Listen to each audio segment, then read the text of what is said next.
What if every CEO had to go into an organization and they became all volunteers? Like, would they be able to really move those people and get them to do the things that they need to do as volunteers? And I think it's just a question and a challenge for leaders. If people weren't getting paid to do what you need them to do, would they follow you? Would they do it? And Wow. That is a huge question. Like, it just is. sit with that right there. Just that is a huge question beyond the financial. How are you inspiring people? Big change doesn't happen overnight. Sometimes it starts with a single step. That's why I'm excited to host leaders, innovators, great thinkers, and everyday people sharing their stories and practical insights you can use right now. Wherever you are in your journey, whether you're just starting out, looking to make a pivot, or ready to reinvent yourself, you'll find both information and inspiration right here. This is Giant Steps, and I'm Leilani Brown.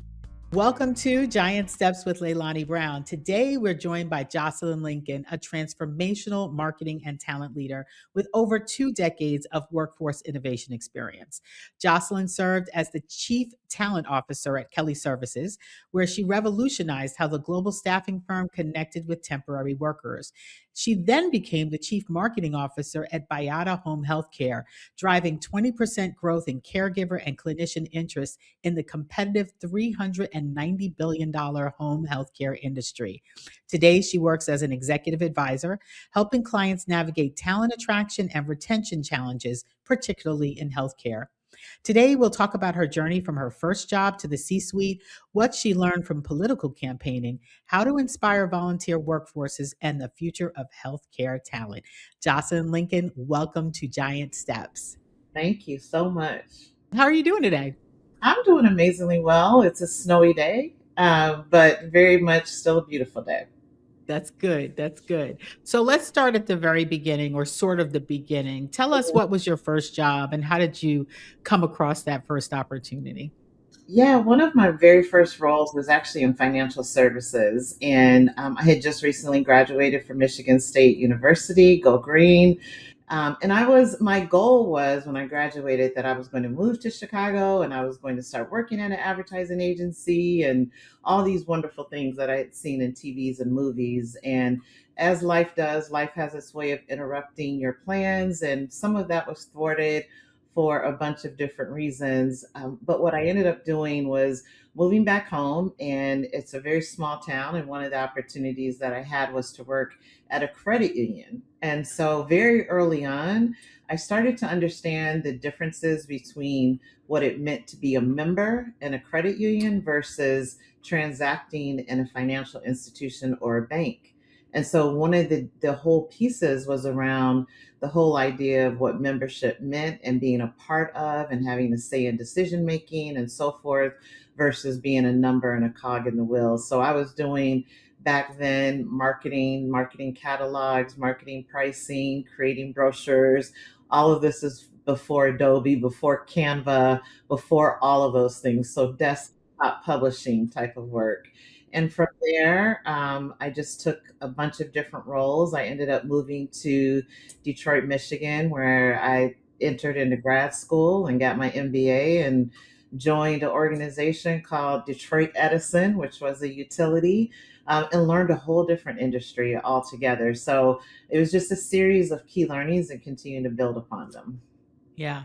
What ended up bringing you or sort of moving and shifting you to working for Kelly Services? And I should say, I'm very proud to have in my work experiences Kelly Services. I was a temporary worker in Yeah, college in the summers. Instead of having internships, I was a Kelly girl yeah. and really proud of that experience. But what ended up shifting you to Kelly Services? How did you come across that opportunity? Well, first, I want to say I've met so many people in my career. I could be getting into a taxi cab or something else, and they would say, "Where do you work?" And I say, Kelly, are they still Kelly girls?" And they would tell me a story about how Kelly helped them join the workforce. And Yes, so I'm wearing my Kelly green for you today. it. And that brand, it just, it is an incredible story and the whole story behind it of helping women specifically get into the workforce. But at the time I was in banking and banking was going through a lot of acquisitions. Every single day you'd come into the office and it was, oh, we've been acquired by this company. Yes. Really wanted to shift out of banking and finance. And so I saw an ad in the newspaper, and I applied to a role at Kelly that was a marketing manager role, and it was a product marketing manager, and I was doing product marketing in banking. And I interviewed with the organization, and it was history. And I jumped right in. I have friends that told me, like, you have just been jumping in and you have become fully indoctrinated, because I just really believed in the mission of what work means for people and helping individuals, connecting them to really viable career opportunities, or at least helping them to get their first start. And sometimes it's just a matter of understanding the realm of what's possible, and also starting to take some of the stigma that was associated with being a temporary employee. It was Yeah. always one of those where you're an employee and you wear this shirt, but our temporary employees wear this shirt, and the two shall never meet. And I'm really excited that when I look back, some of those, that stigma and what's associated with it as being somehow less than, has really been minimized. There's so many organizations or job roles and types that are now flexible, or they're temporary, or whatever it may be. But we used to say the only permanent jobs in the world that last with you until death are the Pope and the Supreme Court. Everything Yes. else is temporary. So it just made sense. But phenomenal experience working for a great, great brand. I hadn't thought about it until you just spoke about it. You have not only driven workforce transformation, but you have lived through workforce transformation, particularly around identity. Bear Yeah. with me here for a second. If you think about where we were then and thinking about temporary workers, almost like a stigmatized version in context of what it Mhm. meant to participate in the workforce. In some ways, it was mission driven to bring women into the workforce, as you mentioned, but I don't want to go there. And now here we are in 2026, and we are seeing contingent workforce staffing solutions be the ruler of the day, contractor positions being ruling the day, uh, workers themselves seeking more flexibility, and as a result, creating a portfolio of work for Mhm. themselves as opposed to having a fixed linear level to level to level career. Yep. As you think about that, because you're participating in that, I'm participating in that, what do you think about the way that companies like Kelly, who are workforce solutions providers versus being Kelly girls, how they are faring in this particular environment? Yeah, it's really interesting because 20 years ago, there was this whole conversation happening around.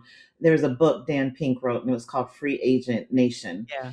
And Yeah. he was predicting at the time that there would come, we would be in a day and age where individuals would be much more free agent oriented, the way we think about creatives, or the way we think about actors and actresses, or even athletes, and how they take control of their own destiny, and they may go team to team, but in essence, they're free agents. And so his thought was that the workforce, the worker, would start to look at work in the same way. And fast forward to 2026, we definitely see some of those trends coming to realization, particularly in the professional sector. You have, contract nurses, contract doctors, contract attorneys, every field that you can imagine. And so part of what's happening is that you have really high growth in areas where those skill sets are in high demand and supply is constrained. So that's generally going to be one of your driving factors around how people engage with their work. Is the labor force constrained? What's happening around that particular labor force? And then the availability of supply.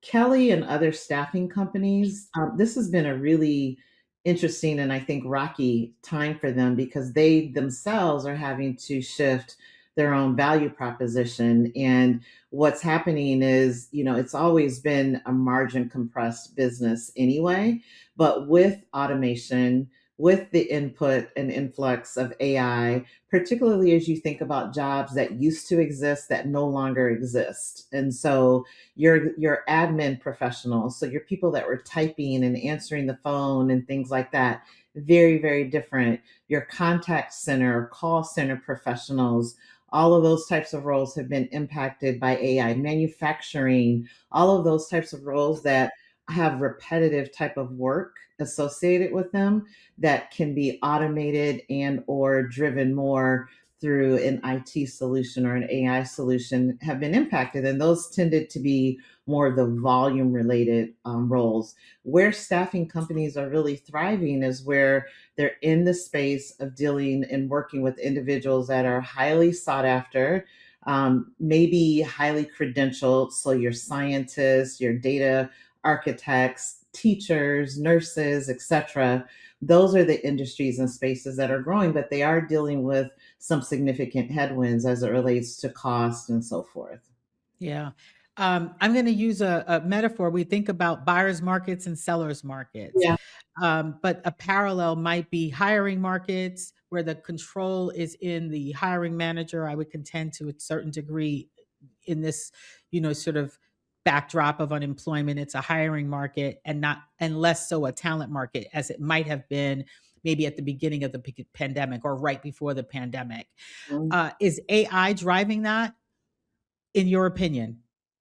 I think AI definitely sits at the root of some of it. Some of it really has to do with an aging population that is starting to retire and exit out of the workforce. And you see those impacts across things like medical professionals, healthcare professionals, professors, teachers, those roles where it used to be a lot of people in those types of jobs, and they've exited at a rate where new entrants are not coming in. People coming out of college are not electing to go into some of those fields at the same rate. So you really start to talk about two effects. You have an aging workforce and not enough people coming in. We were starting to see some of these trends during my time at Beata as well, especially nursing.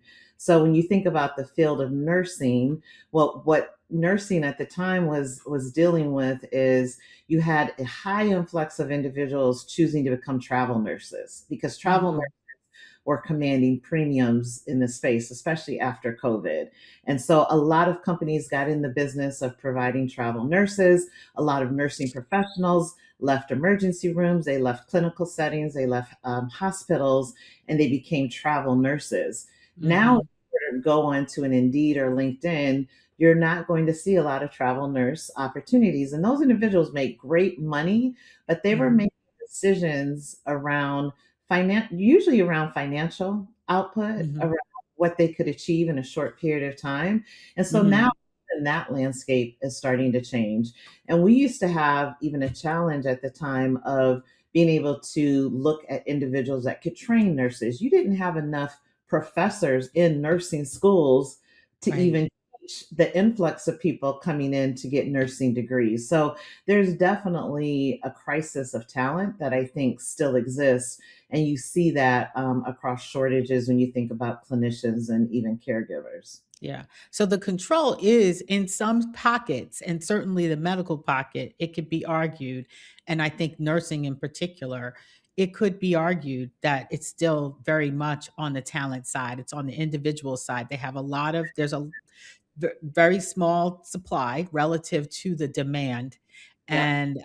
And in some cases, nurses could name their price. Yes. And some, yep. Depending on, I would also say there's a specialty component that comes into that. Like, where is their specialty? Emergency room nurses, for example, pediatric nurses, all of those types of highly specialized skills, very much in demand. Yeah. So I don't want to go too deep on the medical field, but I think it's really interesting. And we have some commonality in terms of understanding some of the talent gaps. I know in particular, it's not just nursing where there are the gaps. In hospital nurses are some of the hardest places to place. And Yes. I have deep respect for nursing because, you go into a hospital situation and the front line, the first person that you encounter is most likely to be a nurse, and they've seen it all. So I don't want to go too far, but I would ask you, on the recruiting side, and you were at the, super macro recruiting side, drafting and developing and executing strategies around recruiting talent. Mhm. What were some of the things that, or messages that you really tried to convey to talent, that worked in terms of attracting them to become part of the networks that you were recruiting for? I Why think, did they choose to be wherever they chose to be affiliated? yeah, I think one of the things that probably is most often overlooked is a basic human need, which is belonging. And, people have a lot of different opportunities to join many different organizations, and what each individual wants from an organization can be very different. But everyone wants to have a sense of belonging. They want to have a sense that they can advance and grow within that organization. They want to feel heard and seen, and they want to be fairly compensated for doing the work. And so when you have a commonality of all those three things, you really have a compelling value proposition as it relates to being an employer, something that's going to differentiate you. Usually Mhm. your culture is going to drive your brand, and your ability to articulate what your culture is going to be what sets you apart. A lot of people right now, they think that they can say we're a family here, and if you go out on any social media channel, TikTok, Threads, whatever it may be, the number one thing that you'll see when there's discussions around joining organizations is be wary of any organization that professes that you're family, Right. because that they're like something's going, like that's a red flag. And You and know, inauthentic, too. False because promised. it is a false promise, and you can't really deliver against it, because when things get tough and you have to make business decisions, are you going to lean on that we're family? And maybe in some families, it can be like that. You can be very much like, I love you today, but tomorrow, bye bye. But, Mhm. generally speaking, families help one another, they support one another, and they're a completely different entity than truly the culture that you're trying to drive within an Right. organization. So that was just messaging that I would advise people to stay away from. I wanna shift gears for a second, and or shift gears at this point in the conversation and talk about a recent experience that you had, Yeah. which was, you were recruited to be a, marketing and communications executive, volunteer manager, campaign political strategist. You're smiling because I can see the passion and that you were called to this work for a political campaign in Detroit. Mhm. And I can imagine there are a lot of directions that I could take in this call, but I can Yeah. imagine that there are similarities to what you did, and that's why they asked you, and some key differences. Can you start with this? What was the same in that experience, and what was different? Yeah, I think one of the things that was the same was mobilizing people, getting systems in place, getting rigor and structure, setting days, setting plans, executing against those plans, having a big vision and being able to turn that around and have an output, using data to make decisions. I could go on and on about all the commonalities. But one of the key components, and I was often asked, like, what did you learn about politics and what did it teach you? Because I had never been associated or affiliated with a political campaign. I had never even volunteered on a political campaign up Mhm. to that point. But the big learning for me is not really what I learned about politics, it's what I learned about people. And particularly how you capture the hearts and minds of people that are volunteering. And what I learned about that is that it is centered and built on belief. And if Yeah. you can capture belief and have ordinary people gather together to be invited to be a part of something that is bigger than themselves, and they have a belief in it, you can run through walls, you can move mountains, you can create magic. And those moments I think are so critical. And I left that campaign thinking that, oh, it was about the lessons of politics. And I had to step back and really say, I'm a marketing person, and I've always thought I was great on understanding the people element and consumer Yeah. behavior and insights. But what I really learned is about people, and I think that belief is one of the most underestimated leadership tools. I think so often leaders are about the strategy and the execution and change management and all of these big, lofty words, and they miss out on the fact that have you really connected to a belief system and an Hmm. individual that really inspires them, not motivates them, but inspires them to do things that are above and beyond. And I've even taken this a step further, Leilani, to think about what if every CEO had to go into an organization and they became all volunteers? Like, would they be able to really move those people and get them to do the things that they need to do as volunteers? And I think it's just a question and a challenge for leaders. If people weren't getting paid to do what you need them to do, would they follow you? Would they do it? And Wow. That is a huge question. Like, it is just sit with that right there. Just that is a huge question beyond the financial. How are you inspiring people to contribute, give their time, compelling them to act, a reason to believe?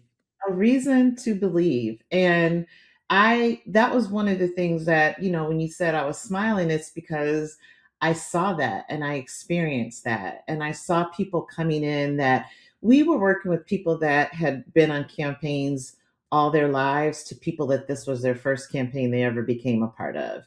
And what was in common for them is the belief about what the candidate could do and his vision for what was possible. And Mhm.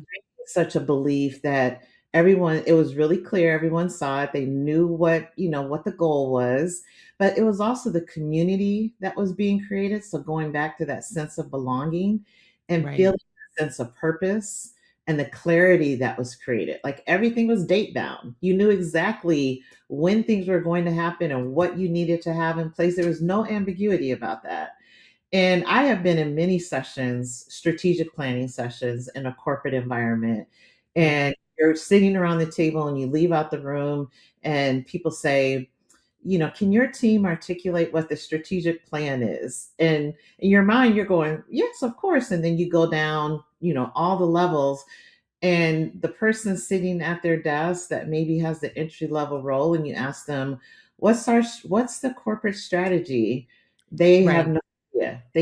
They don't know, nor do they necessarily know how they themselves in their every day-to-day job fit into the vision of the organization. And it's interesting for me because I know it's possible. I've seen it in action. So the question is, how do you make sure that leaders, CEOs, C suite leaders, nonprofit directors translate that to their day to day so that you can move things forward? Everyone understands the vision. It's commonly known, and there's energy and urgency and enthusiasm behind it. Yeah. It occurs to me that simplicity of messaging is a cornerstone of being effective because you don't have a lot of time. These No, campaigns are not long, although they feel long.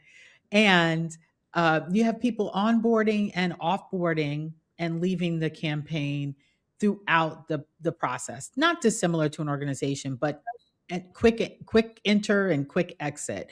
What did you do to? And the goal is clear, by the way. The goal is to win. yeah. But the ways in which we pursue the win are campaign specific, and the messaging and what matters and the campaign platform is campaign specific. What Yeah. did you do to simplify the message so everybody was really, really clear and really reading from the same playbook? I think it was breaking the message down to its most simplest form. And that is, by doing this, we achieve this. And it really is that. Like, I'm in this role, we're moving forward to achieve this on behalf of this city. Nothing more, nothing like this is the vision, and being able to have it repeatable and have people play that back to you. It's simplicity at its finest because you know that you have people coming in and out of campaigns, organizations that have different levels Mhm. of understanding, different levels of, cultural reference, different levels of context. people come at things with their own filter, their own whatever it is. But the more simplified you can make it by taking this or doing this, our aim is to achieve this. And everyone gets that. It's repeated and it's reflected in the actions. I think that's the other Mhm. piece too, is you can't say you're all about this and you're over here Right. doing this. And Right. that's one of the Right. things that is, people have frustrations about that with political campaigns. People have frustrations with that in corporate environments of we say we're Mhm. all about this, but we're over here doing this. And once you have disconnected those two, you've broken belief. Right. And we're saying that belief has to sit at the foundation of it. Yeah. You in that when your actions are contrary to what you're actually saying. And that's when belief and trust and all of those things mistrust rather, start to come into play. Yeah.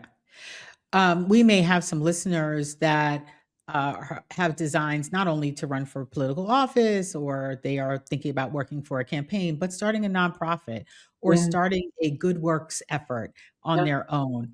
Um, but I have this belief and understanding that volunteer workforces are not free. You don't have to pay them, but they're not free. What are some of the costs of leading and inspiring and managing a volunteer workforce that you can you talk about that? Yeah, I think some of the costs, number one, there's a time cost that, time is immeasurable and you can't put a price on it because once it's gone, you can never get it back and recapture. So there's definitely a time cost. There's investment, what tools and resources are you giving your volunteers? There's community building costs because you have to keep people inspired and mobilized and connected. And so, what are you doing to keep people rallied and connected? And that might include gatherings or whatever it may be. And then there's a training cost as well because individuals, people, everyone has they're well intentioned around wanting to volunteer. But just as in the workforce, you're dealing with different levels of skill. So if I'm a person that I want to volunteer in your campaign and I want to work at your phone bank, well, I need to make sure I understand the message and I need to make sure I Right. can deal with people that may be a bit disgruntled and I need to make sure I'm conciliatory. All of those things come into play. And so you still have all of those types of costs as well. Yes. Yes, absolutely. What advice do you have for anybody who is thinking about joining a political campaign? I would say just be prepared that it's not 9 to 5. It's not, it's all the time and it moves very quickly. You're going to learn a lot. You're going to be tested quite a bit. And not only what you thought you knew about how to get work done, but what you thought you knew about yourself, how you connect with others. But I think it's some of the most rewarding work. And if make sure that your mission and your why is super clear, because as with all things, you're going to have some moments where things are going super well and it's boom, and then some moments where things are not going great and they're unraveling. And that's what's going to really be the true testament to who you are and what you bring, and bringing optimism and bringing conviction. And I think bringing positive, just forward momentum is always needed, but a bit of, pragmatism and being realistic, but just a high work ethic as well. Yes. Like you will have some of the most fun times and you will work hard, but it's worth it because you're connecting with the individuals that you're saying you want to serve. And so Yes. there's nothing greater than that. Finally, last question on the campaign. What lessons are you taking from that volunteer experience, albeit a leadership position, volunteer experience, into your new work and going forward? How do you talk about that? And I think it's interesting because there is valuable experience whether you win or lose in the campaign. But what lessons are you taking forward into the next parts of your work? Yeah, I think the couple of lessons. One is being very clear on the vision that you're setting and what the end goal is, and making sure that you're checking for that clarity along the way, I think is huge.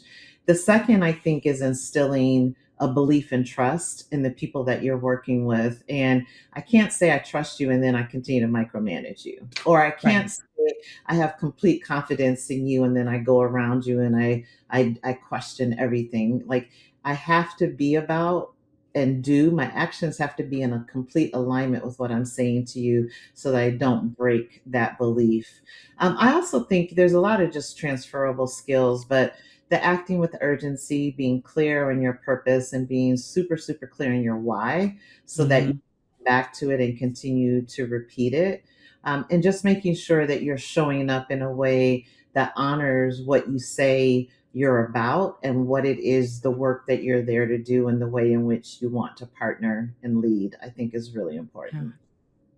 So now going forward, you are being an executive advisor, interim chief marketing officer for all types of organizations, but specifically around healthcare and health services. What are you thinking or seeing as the top 2 to 3 issues that they're having, particularly around attracting talent and retaining talent? And I'm asking that question so that people who are listening and thinking about careers in healthcare Yeah. can think about their own skills and strengths and what they might bring to those particular opportunities and companies. Yeah. Every CEO wants to grow. Every founder wants to grow their business. Every entrepreneur wants to grow their business. Every CEO is looking for how they're going to grow their business. And so growth is either, it can happen a multitude of ways. You can grow sales, you can grow revenue, you can grow and enter into new markets, you can have new products, new services. All of those things are growth level or growth goals and objectives. And so but the biggest inhibitor or promoter of growth is going to be your people.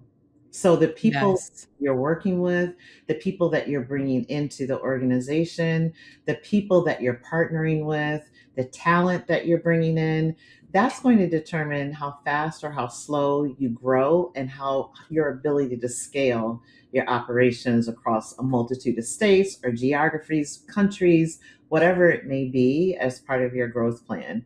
And so when we talk to CEOs, they're interested in number one, from a market perspective, where am I placing my best bet? Where's my opportunity for growth and how do I get there? And that might be around we need a brand strategy or we need a sales strategy or we need a digital marketing capability, whatever those capabilities are. But a big part is who's going to do that work within your organization. How are you going to find them? How do you make sure that those individuals are a cultural fit for you? Because you're spending so much time at work, so you want to be sure that the people you're with are people you actually That's enjoy right. being That's around right. and that you can learn from. I think one of the things, as an aside, sometimes as leaders, some people shy away from hiring people that are smarter than them, which is Mhm. interesting to me because I've always hired people that are smarter than me and some Right. like teach me something. They Compliment. they're Compliment. confident. Yeah. Where I have a weakness or a gap, they're able to fill that. That's great. And so making sure that you're bringing in people that are going to help you get better, smarter, faster, whatever it may be. So talent plays a huge, huge role in that. And I would Yeah. say for people that are thinking about entering healthcare, healthcare tech, or any field, is to also be clear on their why of why they're doing this work, but be Mhm. really, really clear on their own personal, what I call value proposition. What is it about me that I do better than anyone that's going to be of value to you? And so being really crystal clear around what you bring to the table, some would call that your strengths, your talents, but what is it that really is going to differentiate you and set you apart from others as you think about it? And then the last thing I would say, and this is something I tell my daughter who is 25, and she's in the healthcare space, she's a researcher, and I always tell her, like, and it's become a bit cliche, but do what you love. When you're doing what you love that fills you up and brightens you, yes, you're going to have some days where you're like, oh my gosh, but doing what you love and being very oriented towards that is never going to serve you poorly. You're going to do Yeah. great big, wonderful things when you're operating in your talent, when you're operating in your gift, and you're doing what it is you love and what feeds you. Jocelyn Lincoln, thank you so much for being on Giant Steps with Leilani Brown. It's so good to see you. You too. Thanks so much.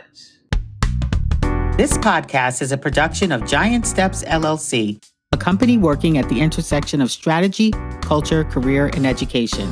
I'm Leilani Brown, CEO and host of the show. Many thanks to Jaira Michael, our executive producer, and S. Maxwell Brown, producer and editor of this episode. You can learn more about our company at giantstepsllc.com. We hope you enjoyed this episode and others. Please be sure to follow, like, and share our show far and wide. Thank you for listening.